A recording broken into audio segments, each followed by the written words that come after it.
The Suns, they have gone into this offseason and completely reshaped their roster. They now have Frank Vogel leading the way, and Devin Booker is the lone player on the squad that was a member of the 2021 NBA Finals team. And while Booker is the only constant from that team, Phoenix has added Kevin Durant, Bradley Beal to pair with Booker and give them one of the most explosive trios in the league. All have career averages of over 20 points a game. And Phoenix has rounded out that roster by trading Deandre Ayton for Jusuf Nurkic, brought in some roster depth with other moves during free agency, including adding vets like Eric Gordon, Grayson Allen, and more. So the third team in yesterday's blockbuster trade sent Deandre Ayton to the Portland Trail Blazers. Woj, how did the Suns sort of fit into this blockbuster deal?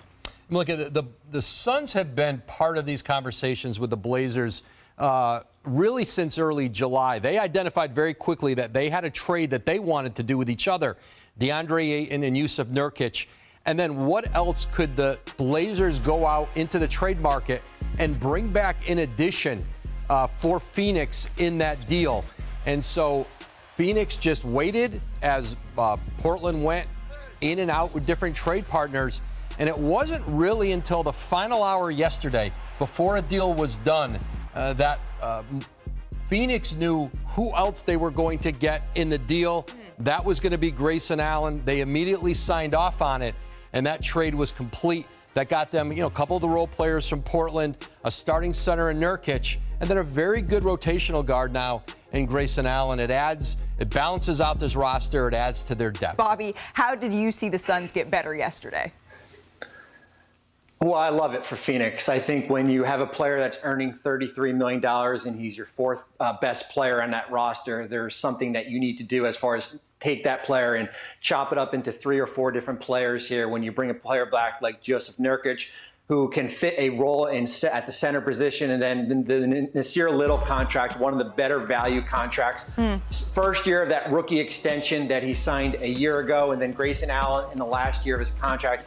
Gives you some depth, gives you some more tradable pieces that you can move maybe closer to the trade deadline. I think what Phoenix has showed is they're a year ahead of where this new second apron is coming in, where next year they wouldn't be allowed to aggregate contracts. You wouldn't be able to trade Little and Allen for an $18 million player. You can still do that under this collective bargaining agreement. But for right now, I really like its depth. And they did a nice job already when you added players like Eric Gordon in the offseason. Yeah, it certainly feels like we're going to be talking about the Suns as a title contender all year long. Bobby, Woj, thank you so very much. This is the stat, though, that is still just staggering to me, that 2 years after their title run, Devin Booker is the only remaining piece of that 2021 title. Well, to be honest, I'm not concerned about anything. It's all about who's going to be that guy that's going to sacrifice, and I believe it's going to be Kevin Durant.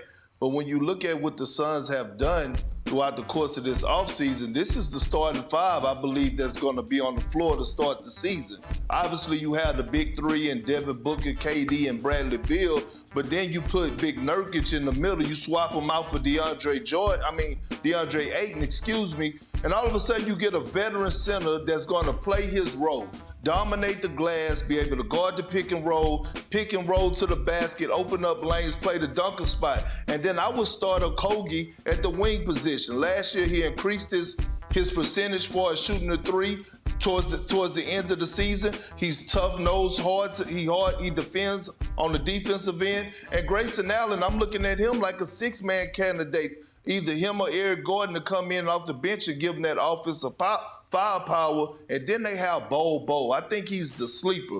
He's going to show up and show out this season for the Phoenix Suns, and I feel like he's going to be one of those guys that's going to be up for the race for as a candidate off the bench for as Defensive Player of the Year. I feel like they're going to put a spark up under him this season. But it means nothing if it doesn't end in a championship. So, Chiney, are the Suns the team to beat in the West? Yes or no? Yes, the Suns are the team to beat, and so are the Denver Nuggets, and so are the Los Angeles Lakers. I was about to be so proud of you. I was about to be Warriors. So proud of you. But they are because I think they have the pressure on them the most. Now the pressure's in LA, and there's pressures in Denver to be defending champs, to be LeBron James at age 38. But the reality is, no team has brought a collection of superstars to this magnitude with KD, D-Book, Beal. Now, let me tell you, if you are just a hooper and you go out to a court those are some of the best cookers in the NBA.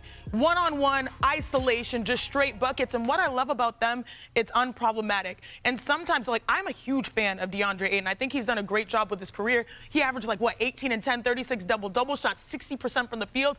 And I think his opportunity in Portland is going to be fabulous. But at times, when it comes to chemistry, there's addition by subtraction. And I think that they never really saw eye to eye. So when you have this new coach, new culture, new players, and you're going all in on this style of basketball, I do think that the Suns are the team to beat. But, the West is stacked, Malika. The West is stacked. Is that a caveat I'm smelling? Always. I want to remind everybody that on July 1st, the Suns had 4 players on their roster. Now, they were good players. They had 4 players. They had nothing basically to trade. And in the last 3 months, they now have a team where there is so much depth that there's going to be positional battles for spots 7, 8, 9, 10. And obviously, when you're working with guys on minimums, which they have a bunch of, you're not going to count on them. But they are now going to have a real depth. And they took a step down. Swapping out Deandre Ayton for Jusuf Nurkic, that's a reduction in talent. No offense to Nurkic, but that's just the way it is. But they believe that when you look at their depth, it gives them a lot more avenues. And my sleeper player is Yuta Watanabe. I am stunned that they got him on day one for a minimum contract. He's a very versatile, great-sized player, had a great season in Brooklyn last year. Watch for him to get minutes, and Nasir Little, who, when he's healthy, is a high-motor player that the fans are going to like. Well, y'all, everybody's been bringing their A-plus game since the championship. The Denver Nuggets bought it. Damn it, we just saw the Milwaukee Bucks bring it this offseason. We saw what the Lakers done, Rob Pelinka doing his thing. And so it's time for me to bring my A game, A-plus game. And here it is, my top 5 lethal duos in the league right now. This is not your list, Malika. This is not your list, Shanae. Wendy, this is not your list. This is yours truly. Big Perk's list of lethal duos. And coming in at number 5, let's start it off right. Bam! Here we go. We got it right here. KD and D-Book. Some people may say why they rank so low. They made it, damn it. And here's why. We know that Devin Booker last year was one of the best players in the postseason. And we know what Kevin Durant is capable of doing, being one of the best, if not the best, scorer in the game today. But he has had his slumps in the past 2 seasons, and I need to see KD bounce back. But these two are efficient, 2 of the most prolific scorers in the game today, and I'm expecting big things out of them. Coming in at number 4, this is all about Big Perk today. Let's run it. Bam! Okay. He's just going, right? Bam! There we go. We going with old school and Anthony Davis, old school LeBron. I know he's about to turn 39, but damn it, he still got it. AD is on the mission this year. This team went to the Western Conference Finals last year behind the back of this duo. They got their roster back. They got guys back that they went to war with, along with guys that they added in Jackson Hayes and Gabe Benson. I'm looking at LeBron and AD to do big things in La La Land. Y'all know I'm not selfish like Richard. Malika, get ready for this live. I'm throwing it up. How you gonna catch it? Let me hear it. Bam!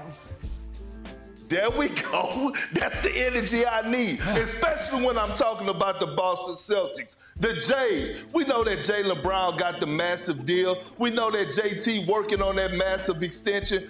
No Marcus Smart. I'm expecting these guys to elevate their games, not scoring-wise. Both are all NBA caliber players, made the all-NBA team last year. I'm looking at the facilitating. I'm looking at the leadership. I believe that they're going to take that leap this season. Wendy, where you at? I'm throwing you behind the back, dropping it off. Jason Kidd style. Let me hear it. Bam! There we go. There we go. Hey, you may not come when I want you, but you always on time. I'm going with the new addition, the new duo, Damian Lillard and Giannis Antetokounmpo. This is about to be dangerous. We know last year Giannis averaged 31 points, Dame 32. How are you going to guard this 2-man game, this pick and roll? We talking about the most dominant player in Giannis. We talking about one of the most prolific scorers in Dame time, the best closer in the game in my eyes. They are number 2 on Big Perk's list. Shanae, you know I'm not going to forget about you because, damn it, we going to be cutting the rug in November because I'm going to be there. Give it to me. Bam! There we go. That's the energy I need. I'm going with Jokic and Murray. I will not disrespect the champions. I won't do that. They proved it on the big stage. They showed up and showed out. Matter of fact, they didn't just do it offensively. They elevated their game defensively. Until someone dethroned them, right now they are at number one. But like Stephen A. say, the list is fluid. It could change throughout the course of this season. It's fluid. It's fluid. That is a beautiful list, Big Perk. I just want everyone to know that for Chiney, she stood up and I put my back into it. If you're doing it, go back into it. All right, we're not going to do that. Still to come on NBA Today. Wanna try to boast at what I look like. I'm